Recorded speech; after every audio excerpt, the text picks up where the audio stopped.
Assalamualaikum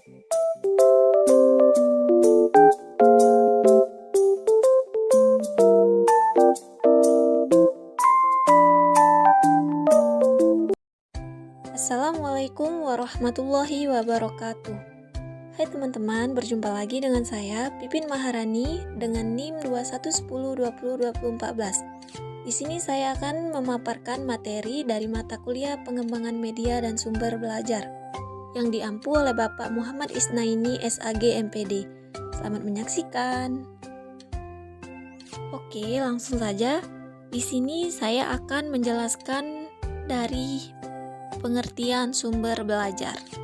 Sumber belajar itu merupakan bahan atau materi untuk menambah ilmu pengetahuan yang mengandung hal-hal baru bagi pelajar.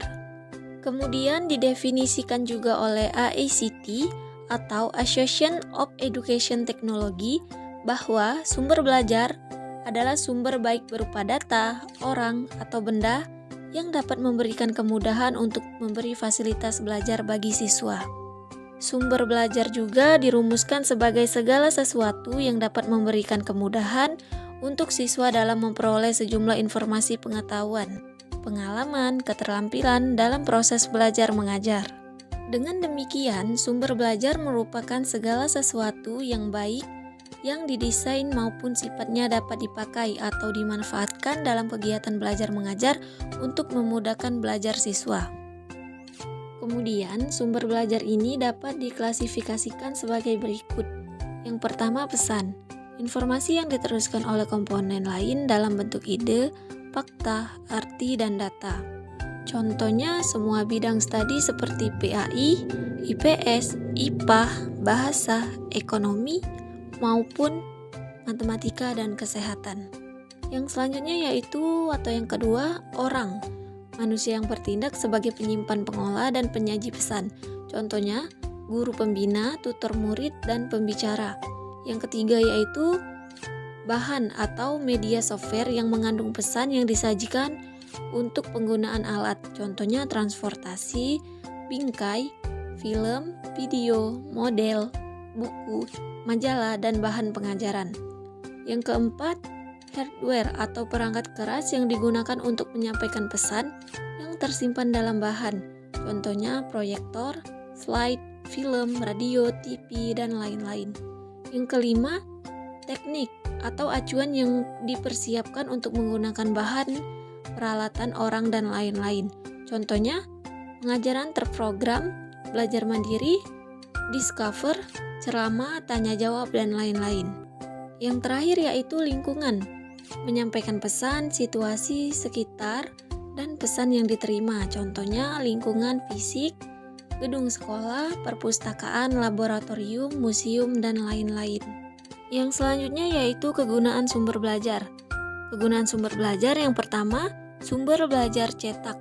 Yang kedua, sumber belajar lingkungan. Adapun sumber belajar cetak, contohnya adalah buku teks pelajaran.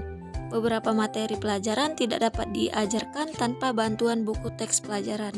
Kemudian, sumber belajar lingkungan. Ada beberapa kelebihan lingkungan apabila guru menggunakannya dalam kegiatan pembelajaran. Di antaranya, pembelajaran lebih menarik, mengaktifkan belajar siswa, memperkaya belajar di kelas, menumbuhkan rasa cinta terhadap lingkungan. Sumber belajar dalam kegiatan belajar dapat memberikan manfaat, yaitu sumber belajar dapat memberikan pengalaman langsung, sumber belajar dapat menyajikan sesuatu yang tidak mungkin diadakan atau dikunjungi atau dilihat secara lebih konkret, seperti model, foto, dena, dan sebagainya. Dan sumber belajar dapat menambah dan memperluas pengetahuan dan pengalaman. Hasil belajar dapat dipahami melalui dua kata yang membentuknya, yakni hasil dan belajar. Pengertian hasil atau produk menunjukkan pada suatu perolehan akibat dilakukannya sesuatu aktivitas atau proses yang mengakibatkan berubahnya input secara fungsional.